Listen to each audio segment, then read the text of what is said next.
여러 우리 아름빛 교회 성도님을 축복합니다. 하나님께서 건강과 평안으로 이 무더운 여름 우리 한 분 한 분을 또 각 가정을 지켜주시기를 주의 이름으로 다시 한번 간절히 축복합니다. 어제 교회 설립 감사 예배가 있었습니다. 말씀드린 것처럼 그 노회에서 이렇게 설립 감사 예배를 주관하여서 한번 드려야 저희가 이제 공식적으로 출생 신고가 되는 겁니다. 아이가 태어나면 그날이 생일이죠. 근데 또 하나 이제 출생 신고를 동사무소, 예전엔 동사무소라 그랬고 지금은 주민센터인데 가서 이제 출생 신고를 해야 또 그 아이가 태어난 게 되지 않습니까? 그래서 어제는 이제 그런 날이었습니다. 그래서 제가 참 오랫동안 이렇게 양육받고 또 훈련받았던 송태근 목사님 또 스승이신데 오셔서 또 귀한 말씀 전해주셨어요. 그래서 또 함께해 주신 분들 또 온라인으로 함께 예배드리신 분들 많으실 텐데 송 목사님께서 중요한 말씀 하나 해주셨습니다. 교회는 능동태가 아니라 수동태다라는 말씀을 해주셨어요. 교회는 능동태가 아니라 수동태다. 교회뿐만 아니라 우리 모든 성도의 삶도 마찬가지죠. 우리는 능동태적인 삶이 아니라 수동태적인 삶을 지금 살아가고 있습니다. 우리 중에 어느 한 사람 내가 예수 잘 믿어야지 해서 사실 믿음 생활한 사람이 없고 하나님께서 은혜 주셔서 불러주셔서 세워주셔서 또 이끌어주셔서 우리가 여기까지 이렇게 믿음을 가지고 올 수 있게 된 것 아닙니까? 송 목사님께서 어제도 이제 그 말씀 해주셨는데 자주자주 저희 교역자들에게 해주셨던 말씀이 있어요. 교회나 성도는 문제를 해결하는 존재가 아니라 해결받는 존재가 돼야 된다. 여러분 이 사실 믿으십니까? 우리 스스로 우리 힘으로 능동태적으로 해결하는 존재들이 아니라 하나님께 의뢰하고 하나님께 내어 맡기고 하나님께 의탁하는 방식으로 해결받는 존재로 살아가도록 우리가 부름 받았습니다. 여러분 이 사실을 꼭 기억하셨으면 좋겠어요. 제가 아직 나이가 이렇게 많지 않은 그런 젊은 목회자인데 저희 지난 날을 짧게 돌아봐도 그 말은 참 맞는 말씀이에요. 제가 저의 계산 또 저의 판단 또 저의 힘과 의지를 가지고 어떤 일들을 이렇게 도모하고 또 추진할 때가 있었거든요. 여러분 계획대로 잘 됐을까요? 잘 안 되더라고요. 잘 안 돼요. 계산하지 못했던 예상치 못했던 여러 가지 암초들이 이렇게 툭툭툭 튀어나왔어요. 그래서 제 마음대로 안 되니까 또 속상하고 답답하고 또 이렇게 뭔가 마음으로 또 어려워하다가 다시 또 하나님께 나아가서 그 문제를 두고 기도하게 되죠.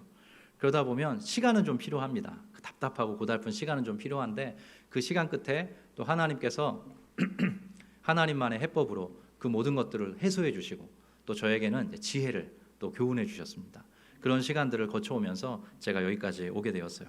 그래서 때로 내 맘대로 되지 않는다 해서 좀 저도 이렇게 얘기하고 스스로 다짐하는 건데 내 맘대로 되지 않는다 해서 그렇게 속상할 필요는 없는 것 같아요.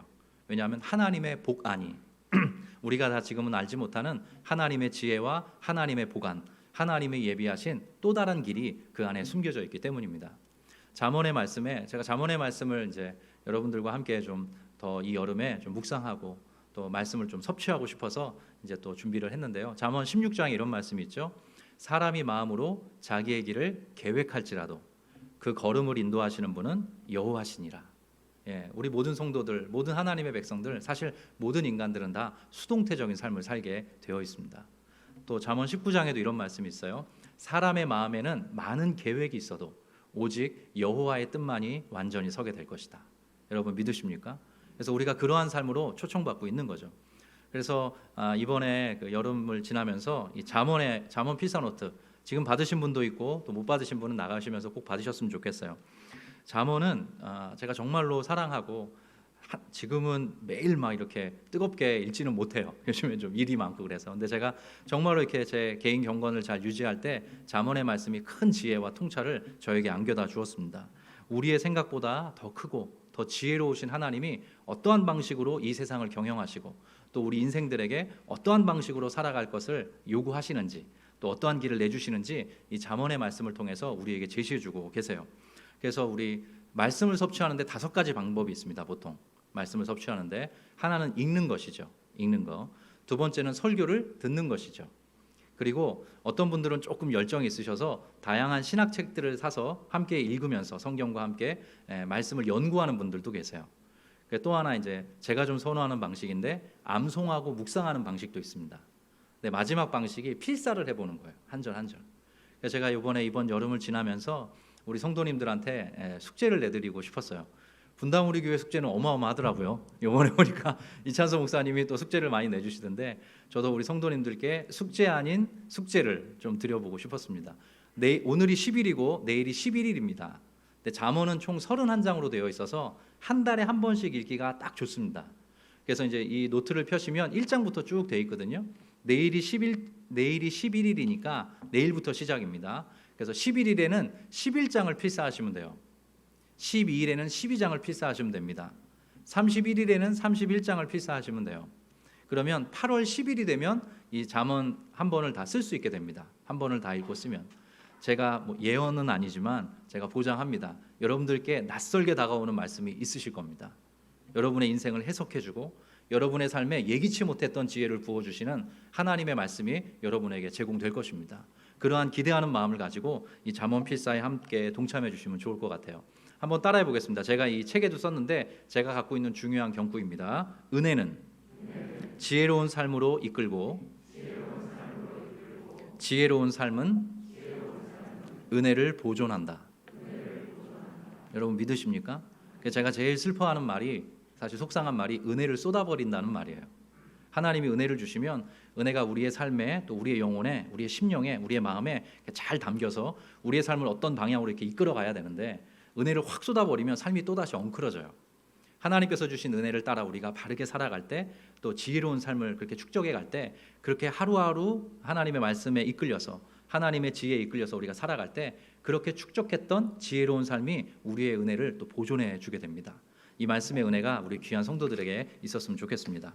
자, 오늘은 9장, 지난주에 이어서 선천성 시각장애인 이 청년이죠. 청년을 이제 고치시고 그 이후에 여러 가지 일들이 있어요. 지난주에 말씀드린 것처럼 오늘 요한복음 9장이 41절까지예요. 41절. 근데 이 요한복음의 기록자가 특별한 목적을 가지고 7절까지 예수님께서 이 장애인을 고치시는 기록을 남기도록 하고, 그 다음에 8절부터 마지막 절까지는 여러 부류의 사람들과의 대화를 길게 남겨놨습니다.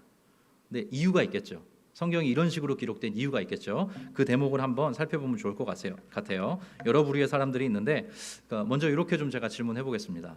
만약에 이 사람이 선천적인 시각장애를 앓고 있었는데 이 사람이 어느 날 예수님을 만나서 눈을 뜨게 됐어요. 고침을 받았습니다. 그럼 누가 가장 놀랄까요?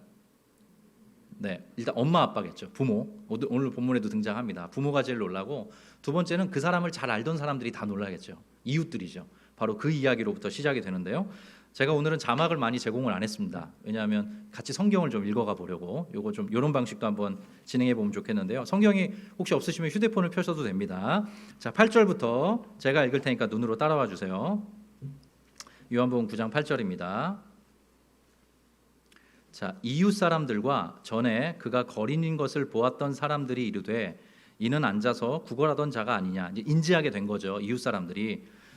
9절에 보면 어떤 사람은 그 사람이라 하면서 또 어떤 사람은 아니라 그와 비슷하다 하거늘 자기 말은 내가 그라 하니. 그러니까 일단의 사람들은 그 사람 맞아, 그 사람이 눈 뜬 게 맞아 이렇게 이야기를 했는데, 또 어떤 사람들은 믿을 수가 없으니까 그냥 그 사람하고 비슷한 사람이야 이렇게 이야기를 하게 됐다라는 거죠. 10절에 본격적으로 이들이 질문을 합니다. 이웃들이 질문을 해요. 궁금해하면서. 그들이 묻되 그러면 네 눈이 어떻게 떠졌느냐. 자기 말은 내가 그라 하니까 그들이 묻게 된 거죠. 자, 11절 말씀은 같이 읽어보겠습니다. 대답하되, 시작. 대답하되 예수라 하는 그 사람이 진흙을 이겨 내 눈에 바르고 나더러 실로암에 가서 씻으라 하기에 가서 씻었더니 보게 되었더라. 자, 저를 잠깐 보시겠습니까? 이 회복된 시각장애인 청년, 이제 눈을 뜬 청년이죠. 청년이 압축적으로 이제 자기에게 일어났던 일을 이 사람들에게 이야기를 해줍니다. 자기 이웃들에게.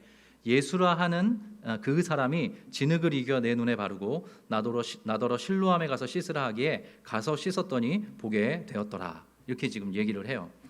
자, 놀랍게도 이 대목에서 우리가 좀 멈춰설 수 있는데요. 이 선천적으로 시각장애를 앓고 있던 이 청년이 나음바되고 치유되고 회복되고 나서 가장 먼저 하게 된 일은 자기 이웃들에게 예수가 누구인지를 알려주는 일이었습니다. 이 사람이 그런 선천적인 장애에서 회복된 다음에 가장 먼저 하게 된 일은 놀랍게도 자기 이웃들에게 예수가 누구이시고 예수가 내 인생 가운데 찾아오셔서 어떤 일을 행해 주셨는지 그것을 지금 이렇게 드러내주게 되었던 거예요. 그래서 이 사람에게 있었던 이 장애는 장애에서 끝나지 않고 도리어 예수님이 누구이신지, 하나님이 누구이신지를 드러내는 통로가 되게 된 것입니다.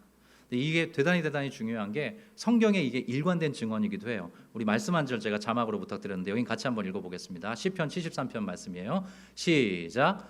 하나님께 가까이 함이 내게 복이라. 내가 주 여호와를 나의 피난처로 삼아 주의 모든 행적을 전파하리이다. 잠깐 띄워주십시오. 앞으로 넘겨주실까요? 하나님께 가까이 함이 내게 복이라. 시편 73편은 제가 정말 사랑하는 말씀인데요. 하나님께 가까이 함이 내게 복이라. 복 중에 복이 뭐라 그래요? 하나님을 가까이 하는 복이라 그러죠. 근데 성경은 일관되게 우리가 하나님을 가까이 할 수 없고 하나님께서 우리 가까이 다가와 주셔야 우리가 하나님을 가까이 할 수 있다, 이렇게 일러줍니다. 여러분 그렇게 하나님 만나고 계시죠? 우리가 하나님을 더듬어 찾아갈 수 있지 않고 하나님께서 우리 가까이 다가와 주셔야 우리가 하나님을 가까이 모시고 살아갈 수 있습니다. 우리가 그것이 가장 복됨인데 그 복을 누리고 있죠. 근데 그렇게 하나님을 가까이 모시고 살아가는 사람에게 놀라운 파생되는 효과가 하나 있습니다. 그게 뭐냐면 내가 주 여호와를 나의 무엇으로 삼는데요? 피난처로 삼는다. 여러분 아멘이십니까? 하나님을 가까이 모시고 살아가는 사람들에게 중요한 효과 하나가 있습니다. 그것은 뭐냐면 어떤 때에 어떤 방식으로 하나님이 피난처가 되어 주십니다. 그 위기에서 벗어나게 하시고 그 위기를 극복하게 하시고 그 모든 한계와 연약들을 이겨낼 수 있도록 하나님께서 피난처가 되어 주십니다. 이 은혜가 우리 모든 성도들에게 있었으면 좋겠어요. 근데 그 끝에 어떻게 되느냐? 그 다음 대목인데요. 그 뒷절 한번 보여주실까요? 주의 모든 행적을 어떻게 한대요? 전파하리이다. 여러분 이것이 오늘 있었던 이 요한복음 9장의 이 청년 그리고 저와 여러분 모든 성도들에게 응하는 말씀입니다. 저와 여러분 한 사람 한 사람이 하나님을 가까이 모시고 살아가게 되면 하나님을 가까이 모시는 것 자체가 복이지만 그분이 우리를 피난처로 우리의 피난처로 역사해 주십니다. 근데 그 끝에 우리가 어떤 역할을 감당하게 되냐면 하나님이 누구이신지 예수가 누구이신지 그분께서 우리 인생에 찾아오셔서 우리에게 어떤 일을 위대하게 행해 주셨는지 그것을 전파하게 된다. 성경이 그것을 약속해 주는 거죠. 오늘 이 성경에 등장하는 요한복음 9장의 청년과 같이 또 여러분 한 분 한 분 저를 지금 다 바라봐주고 계시지 않습니까? 근데 한 분 한 분에게도 다 간증이 있으시잖아요. 그렇죠? 하나님이 한 분 한 분을 만져주시고 세워주시고 또 피할 길을 내주시고 그래서 만나면 대화의 물꼬가 탁 터지면 놀라운 고백들이 쏟아져 나오는 걸 보게 됩니다. 하나님이 이런 분이시라고 예수가 이런 분이시라고 우리 모두가 고백하게 되는 거죠. 근데 아까 봤던 그 시편 73편 마지막에 그분의 모든 행적을 전파하리이다. 근데 이 말씀이 헬라어로 이런 말이에요. 한번 따라하면 좋겠는데요. 엑상겔로. 발음이 좀 어렵죠. 엑상겔로 이런 말인데 이걸 제가 여러분이 집에 가셔서 별표를 쳐놓으셨으면 좋겠어요. 이유는 이것입니다. 이게 성경에 자주 등장하는 헬라어는 아닌데요. 헬라어가 아닌데 이게 어디에 나오냐면 우리 교회의 모토가 되는 베드로전서 2장 9절에 등장하기 때문입니다.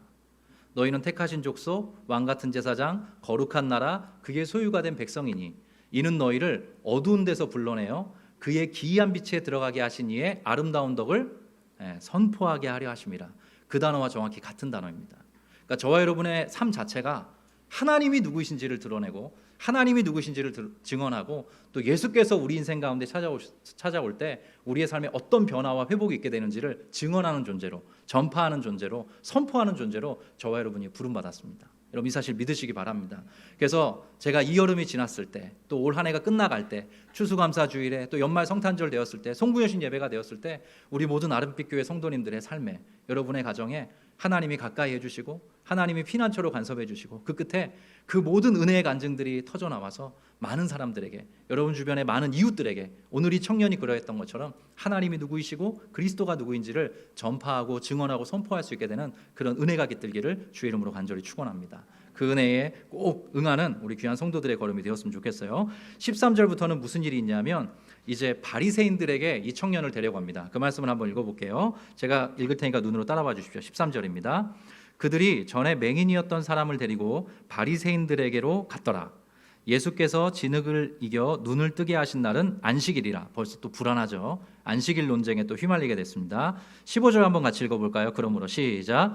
그러므로 바리새인들도 그가 어떻게 보게 되었는지를 그 사람이 진흙을 내 눈에 바르매 내가 씻고 보나이다 하니. 잠깐요. 여기 보면 그 사람이 진흙을 내 눈에 바르매 내가 씻고 보나이다. 바리새인들에게도 똑같이 예수님이 어떤 일을 행하셨는지를 지금 이 사람이 증언하게 되죠. 근데 이 바리새인들의 관심이 놀랍습니다. 이 다음에 보면 대단히 냉정한 반응이 나와요. 여러 번 말씀드렸는데 바리새인들 참 못된 사람들이죠.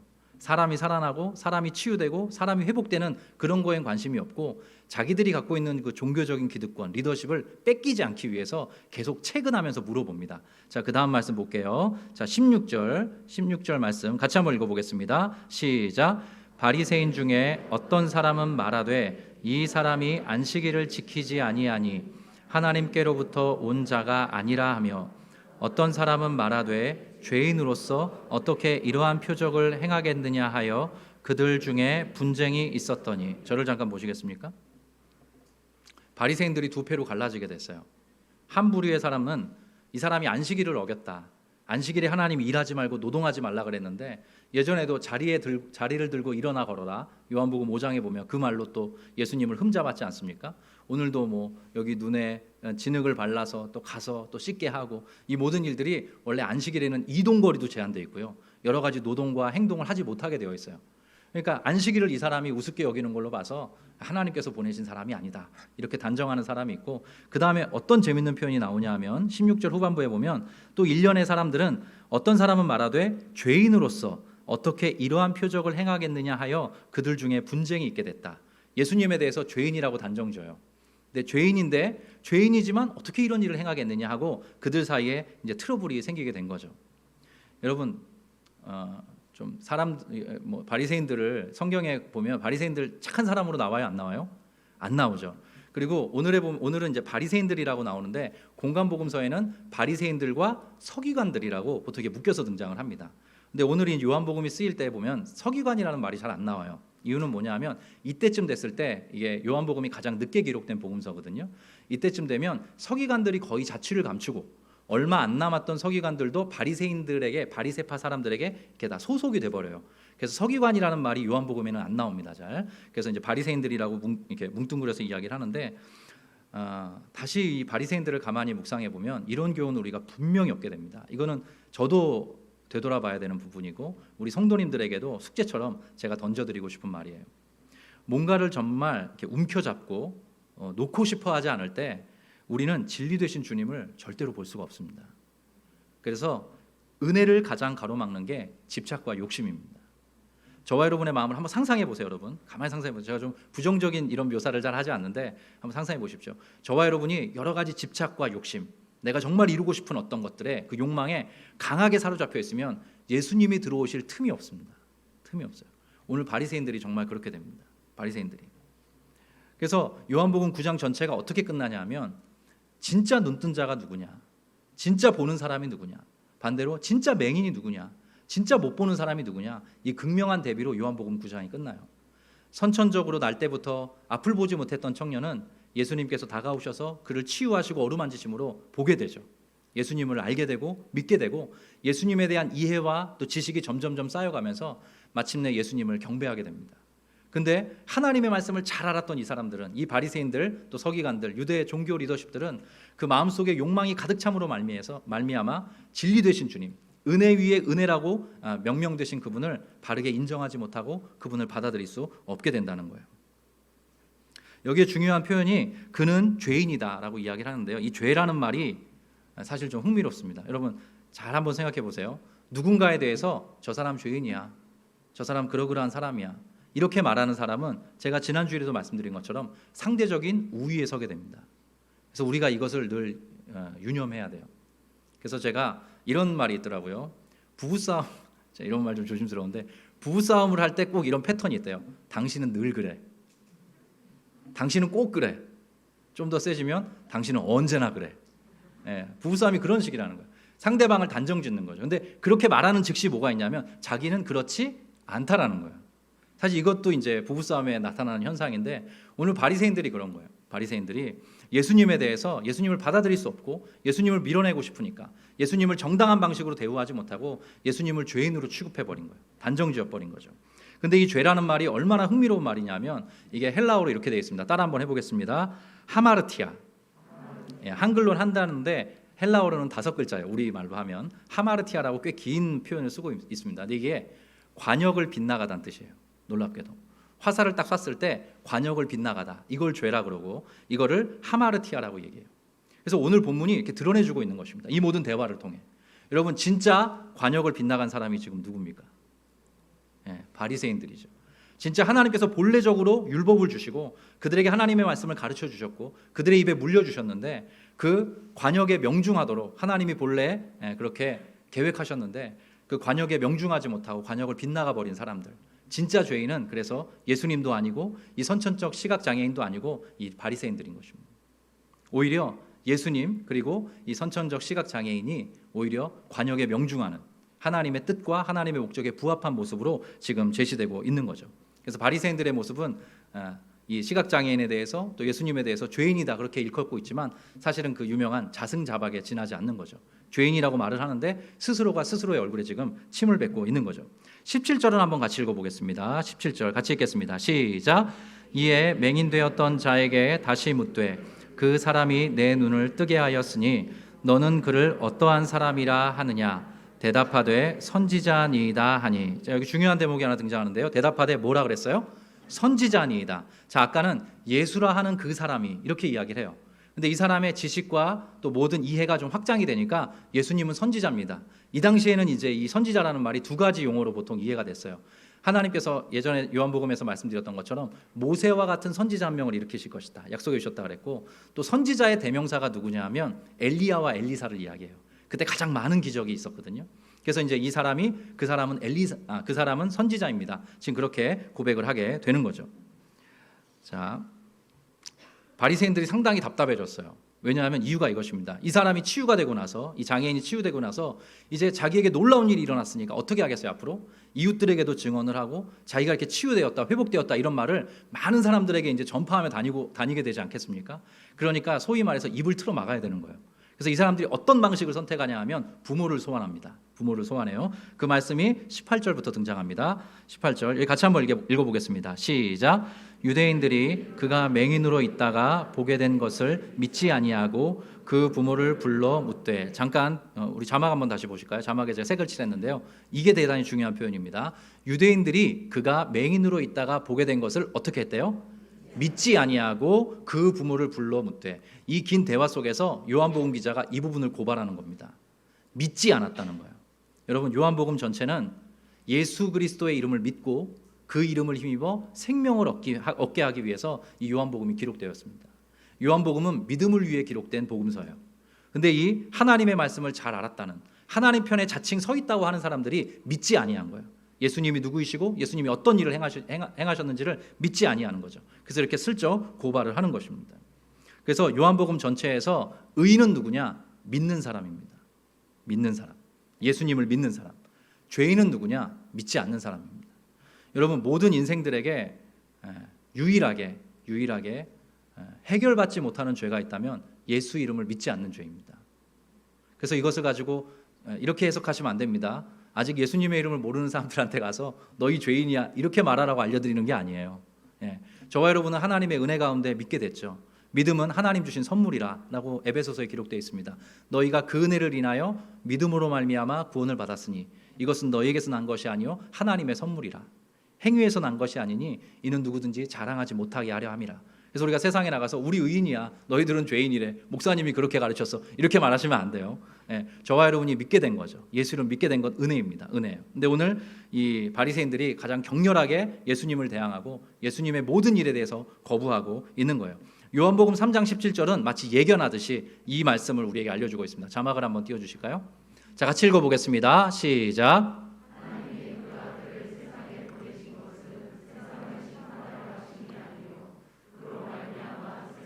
구원을 받게 하려 하심이라. 그를 믿는 자는 심판을 받지 아니하는 것이요 믿지 아니하는 자는 하나님의 독생자의 이름을 믿지 아니하므로 벌써 심판을 받은 것이니라. 여러분 아멘이십니까? 두려운 마음으로 아멘을 해야 됩니다. 저희가 그 은혜를 입은 것이고 바리새인들은 믿지 아니하므로 이미 심판을 받은 것이다. 그렇게 이야기를 하는 거죠. 그래서 예수님을 심지어 죄인 취급하게 되는 것입니다. 19절 이하 다시 한번 보겠습니다. 19절 이하 제가 읽을게요. 이는 너희 말에 맹인으로 났다 하는 너희 아들이냐? 그러면 지금은 어떻게 해서 보느냐? 이제 바리새인들이 부모를 데려다가 묻는 거죠. 20절 보니까 그 부모가 대답하여 이르되 이 사람이 우리 아들인 것과 맹인으로 난 것을 우리가 압니다. 그렇게까지는 얘기를 해요. 그러나 21절 같이 읽어볼게요. 시작. 그러나 지금 어떻게 해서 보는지 또는 누가 그 눈을 뜨게 하였는지 우리는 알지 못하나이다. 그에게 물어보소서. 그가 장성하였으니 자기 일을 말하리이다. 여러분 대단히 신기하죠. 분명히 자기 자녀고 자기 아들인데 우리는 잘 모르겠습니다. 우리는 잘 몰라요. 그가 어떻게 낳게 됐는지. 그가 장성했으니 그에게 물어보십시오. 이 당시 법정에서 재판에 효력이 있게 되려면 그 한 사람의 나이가 13세 이상이어야 했습니다. 그러니까 적어도 이 청년이 13세 이상의 청년이었던, 어떤 지각과 이성이 분명히 자리 잡았던 사람이었다는 걸 알 수가 있죠. 그래서 그가 장성하였으니 자기를 말할 것입니다라고 부모가 회피해 버려요. 이유가 있습니다. 이유. 그게 22절에 등장하는데요. 22절도 같이 한번 읽어볼게요. 그 부모가 시작. 그 부모가 이렇게 말한 것은 이미 유대인들이 누구든지 예수를 그리스도로 시인하는 자는 출교하기로 결의하였으므로 그들을 무서워함이로라. 자, 이게 해석입니다. 해석. 자, 무슨 단어가 여러분 딱 눈에 들어오세요? 출교라는 단어입니다. 출교. 다 모든 관계를 끊어버린다는 거예요. 그 공동체에서 내쫓아 버린다는 거죠. 요한복음 16장 2절 한번 띄워주실까요? 같이 읽어보겠습니다. 예수님의 말씀이에요. 시작.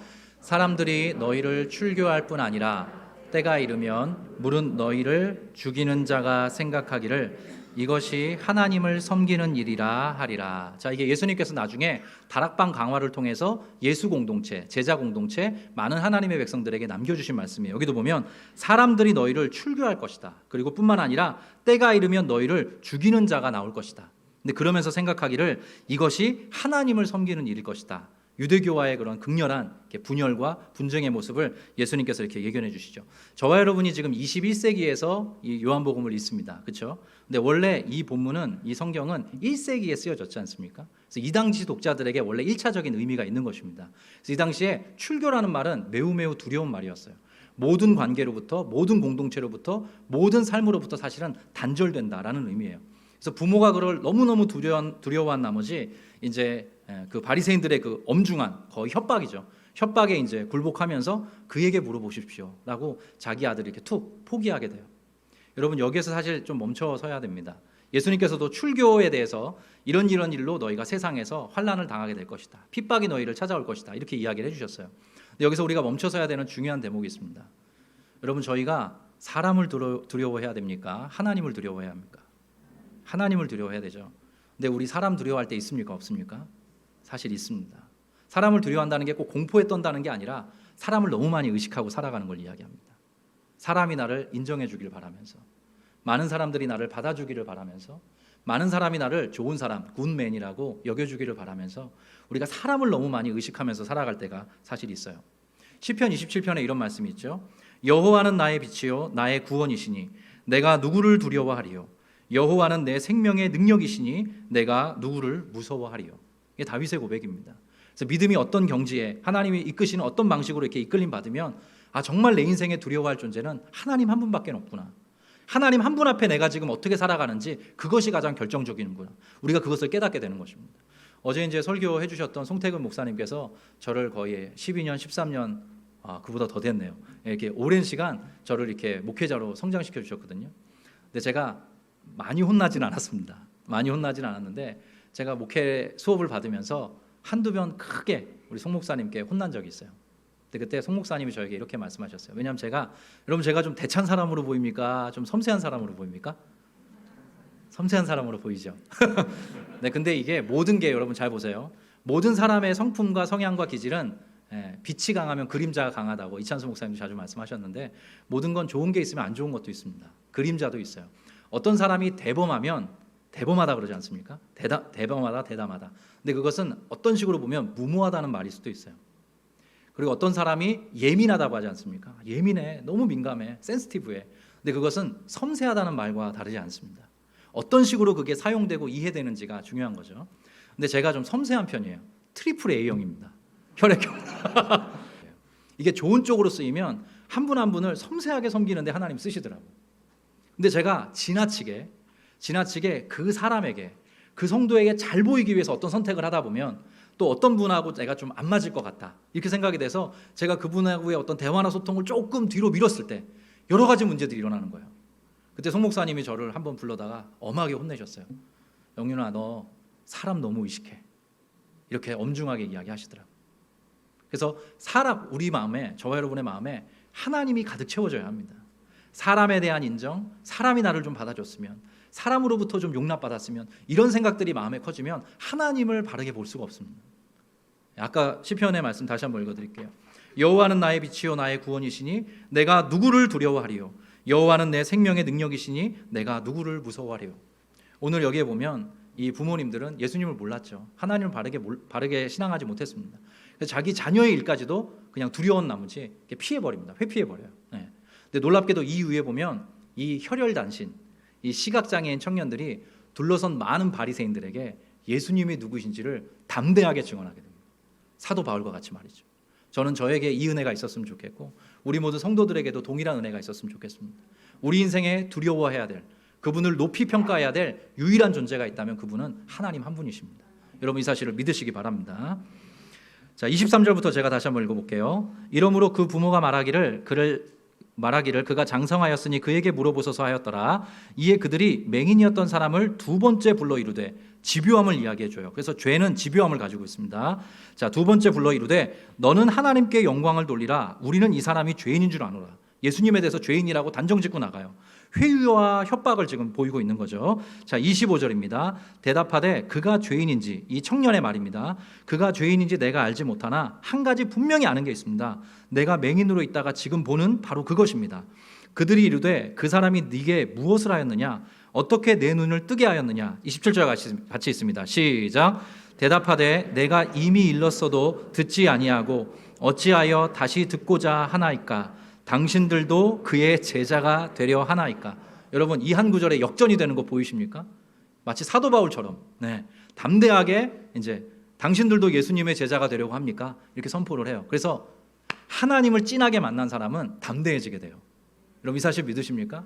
하나님이 우리 인생 가운데 탁 찾아오셔서 우리의 삶의 문제를 해결해 주시고 치유해 주시면 그 사람에게 반드시 부여되는 효과가 하나 있는데 담대함이 생겨나게 됩니다. 이 사람처럼 말이죠. 그 다음 절 보겠습니다. 28절 한층 더 격앙됩니다. 그들이 욕하여 이르되 너는 그의 제자이나 우리는 누구의 제자다?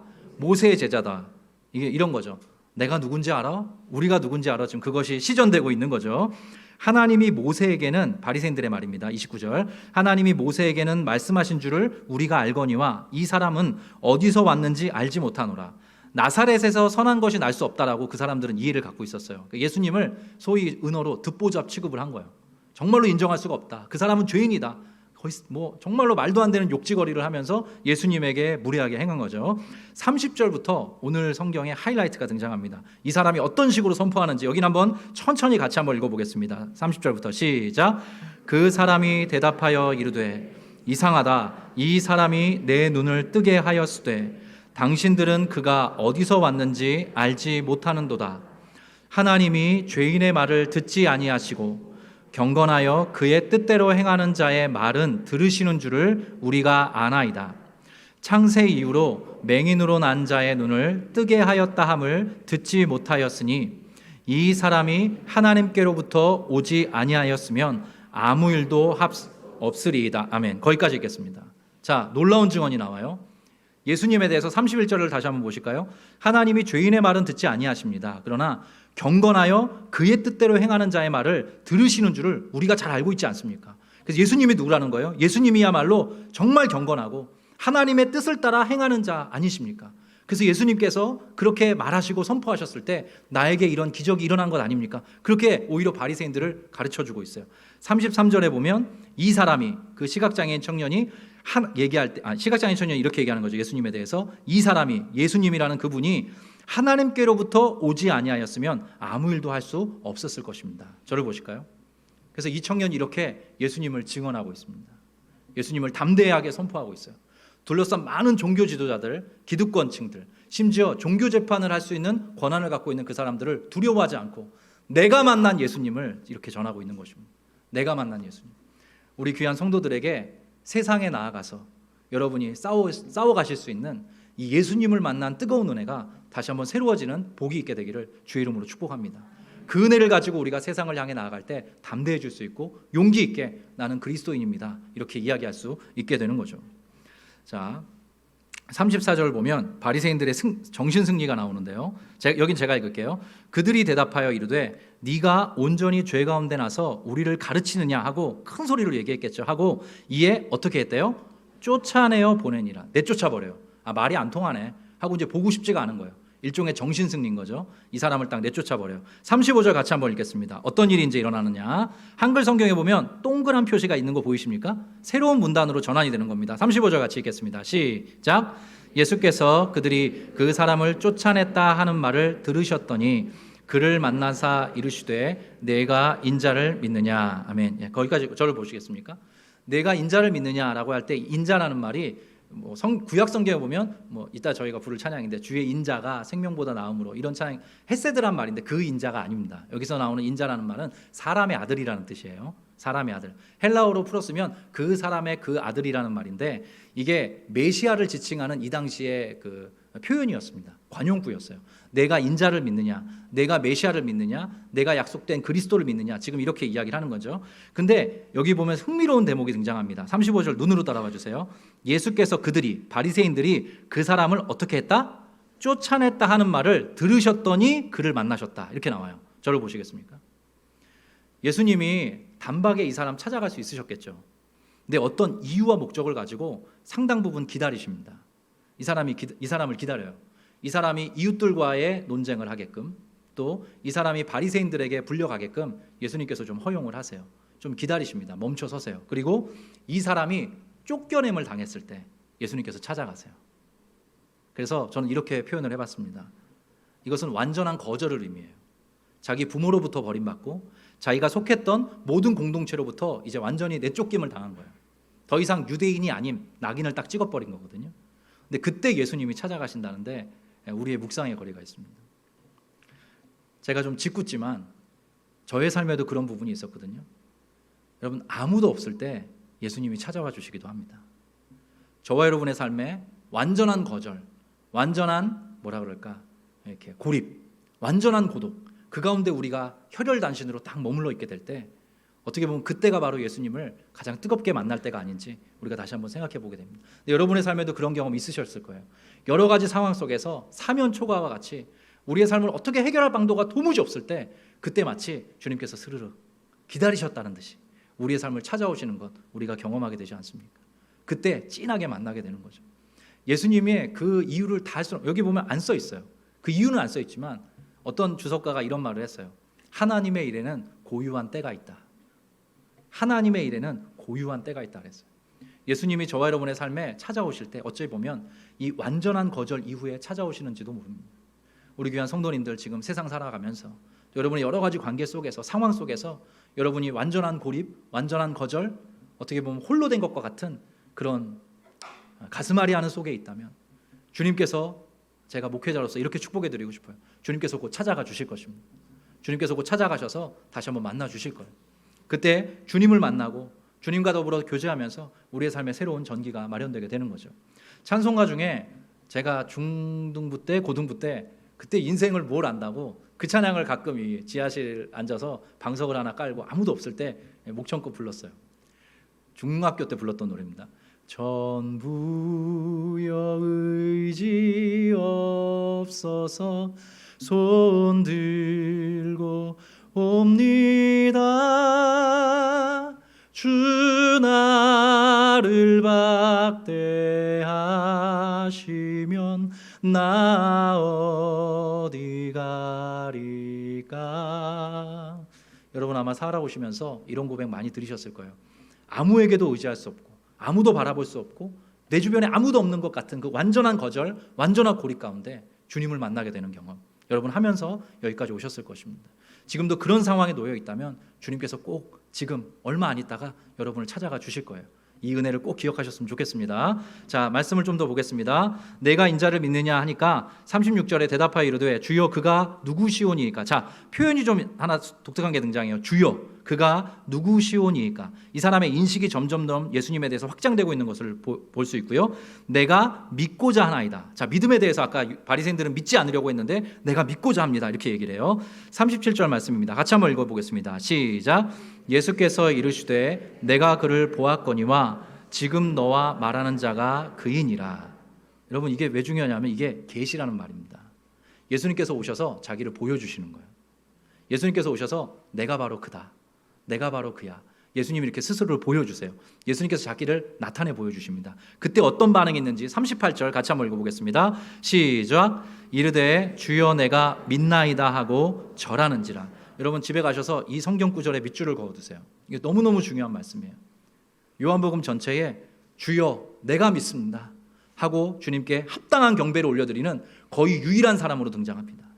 주님 내가 믿습니다 하고 주님 앞에 경배했다라고 성경에 기록하고 있습니다. 그래서 이 선천적인 시각장애인의 이 청년의 삶은 저와 여러분을 비롯한 모든 하나님의 백성들의 삶을 이렇게 전형적으로 보여줍니다.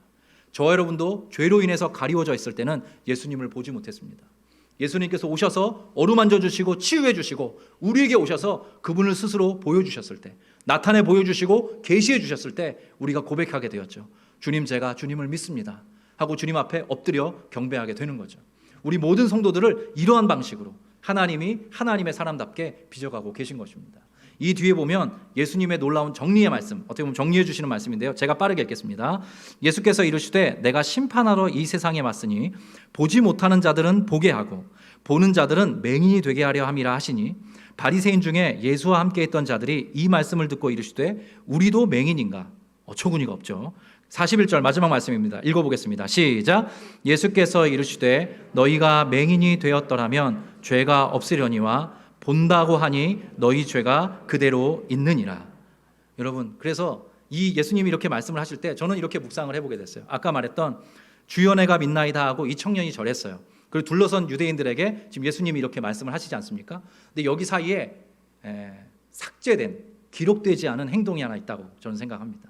뭐냐 하면 엎드려 절하고 있는 그 청년을 아마도 예수님께서 일으켜 세워주셨을 것입니다. 그리고 그 청년과 어깨를 걸머쥐셨을 것을, 어깨 동무를 하셨을 수도 있겠다 생각이 돼요.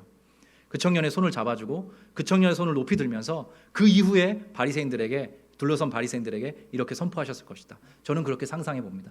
저는 제 상식으로 도저히 예수님께서 엎드려 절하고 있는 그 청년을 그대로 두시고 이런 말씀을 하셨을 거라 생각되지가 않아요. 여러분, 이 말씀이 어떤 식으로 앞으로 투영이 되냐면 요한복음 15장에 보면 예수님께서 모든 하나님의 백성들을 예수님의 친구로 만들기를 원하세요. 저와 여러분을 예수님의 친구로, 하나님을 믿고 예수를 신앙하고 예수 앞에 경배하는 그 사람을 예수 가장 가까이에 있는 사람, 예수 곁에 서 있고 예수를 가장 잘 아는 예수의 친구로 만들어가기를 원하세요. 이 말씀의 은혜가 저와 여러분에게 임하여 우리가 여기까지 오게 된 것입니다. 바라기로는 저와 여러분 한 사람 한 사람에게 지금 어떤 제약과 어떤 아픔이 있든지 그 모든 것들을 아우르셔서 다시 한번 예수 그리스도를 진하게 우리가 믿게 되고 다시 한번 그분을 놀랍도록 우리가 경배하게 되고 그 끝에 주님께서 우리의 손 붙잡아 일으켜 주시고 우리를 어깨동무해 주심으로 우리가 다시 한번 예수의 친구로 이 세상에 나아가 담대하게 증언하며 살아갈 수 있도록 그렇게 힘주시고 은혜 주시는 주님 다시 한번 뜨겁게 사모하면서 이 한 주간 걸어가시는 귀한 성도들 되시기를 주의 이름으로 축복합니다. 우리 같이 한번 찬양하겠습니다. 하나님, 우리를 그렇게 만나주신 하나님을 기대하고 바라보면서 우리 하나님이시여 하나님이시여 우리 찬양 함께 드리시겠습니다.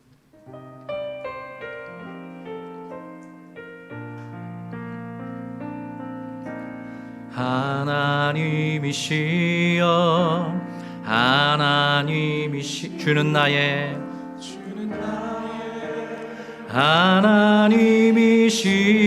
하나님이시로다. 나의 몸과 막 주를 갈망하며 이제 내가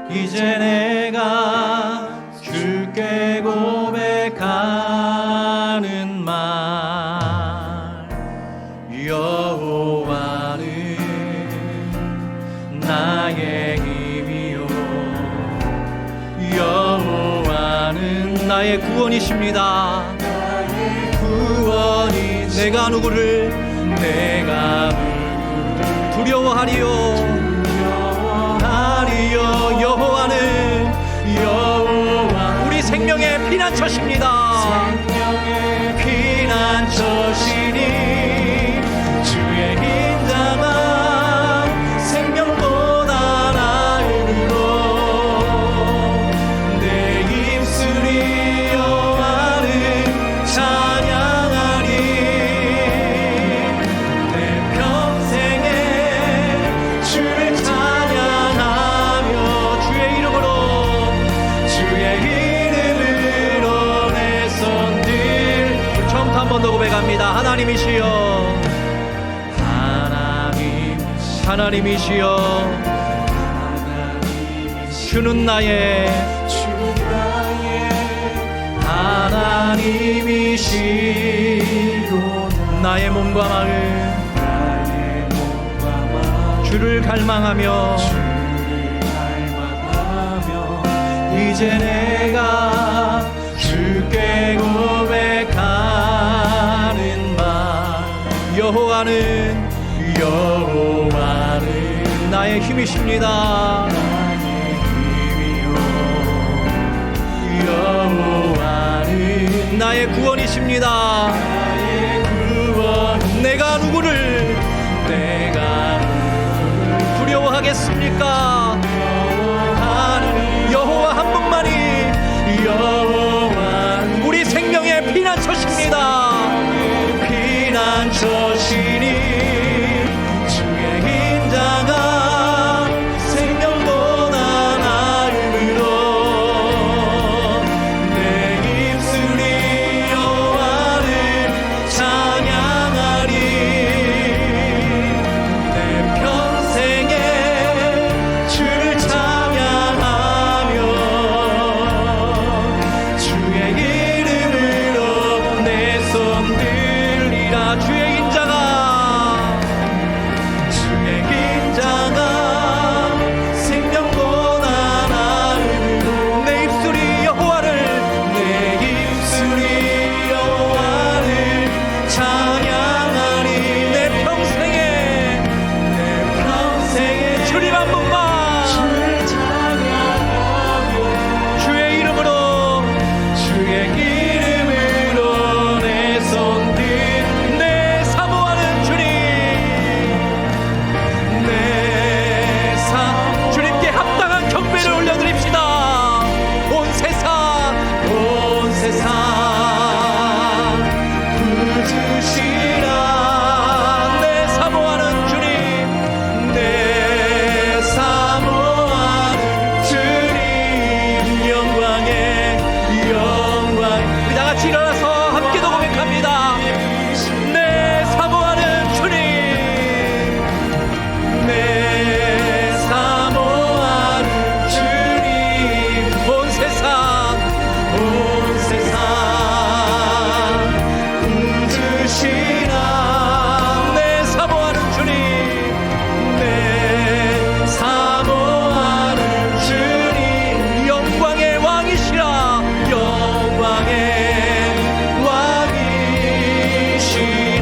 왕이시라. 우리 같이 한번 말씀 붙들고 기도하면 좋겠습니다. 이 시각장애인 청년에게 일어났던 일이 우리 모두에게 일어났습니다. 사도 바울의 고백과 같이 우리 주 예수 그리스도의 하나님 영광의 아버지께서 지혜와 계시의 영을 너에게 주사 하나님을 알게 하시고 너희의 마음 눈을 밝히셨다. 이렇게 이야기했습니다. 저와 여러분의 눈이 밝아졌습니다. 그리스도께서 오셔서 치유해 주셨습니다. 이제 우리가 유일하게 고백해야 될 것은 주여 내가 믿나이다 하고 그분을 경배하는 일입니다. 그렇게 하나님을 믿고 하나님을 경배하며 나아가는 자에게 담대함이 주어집니다. 내가 누구를 두려워하겠습니까? 어떤 사람, 어떤 사태, 어떤 상황도 우리를 무너뜨릴 수 없습니다. 주님께서 우리의 왕 되어주셔서, 주님께서 우리의 친구 되어주셔서 우리를 끝끝내 사로잡아 주시고 붙잡아 주시고 보호해 주실 것입니다. 이 말씀을 붙들고 우리의 삶을 주님 앞에 올려드리면서 기도하겠습니다. 주여 한번 외치고 기도하겠습니다. 주여 하나님 아버지 은혜와 사랑에 감사합니다. 아버지 청년과 같이 하나님을 알 수 없었던 나의 인생 가운데 찾아오셔서 주님께서 만나주셨습니다. 내가 더 이상 누구를 두려워하겠습니까? 내가 더 이상 누구를 무서워하겠습니까? 주님께 합당한 경배를 올려드리면서 믿는 자로 살아갈 수 있도록 주님 함께하여 주시옵소서. 어두운 우리 눈을 밝혀주시고 때때로 완벽한 거절감 속에 살아갈 수밖에 없었던 우리의 삶에 찾아오셔서 그 모든 문짝을 뜯어내시고 그리스도께서 우리의 삶에 찾아오셔서 왕 되어주시고 주 되어주셔서 내 인생이 여기까지 아름답게 결정될 수 있었습니다. 마주한 모든 아름다운 성도들의 삶에도 이 은혜가 다시 한번 새로워지기를 원합니다. 이 한 분 한 분의 인생 가운데 주님께서 찾아가 주셔서 그 모든 것들을 치유하시고 회복시켜 주셔서 이 세상 살아가면서 담대하게 믿음을 선포하고 담대하게 주님께 경배하며 담대하게 나는 하나님의 사람이라고 예수의 사람이라고 증언하며 살아가는 담대한 용기 있는 그리스도인들 다될 수 있도록 함께하여 주시옵소서.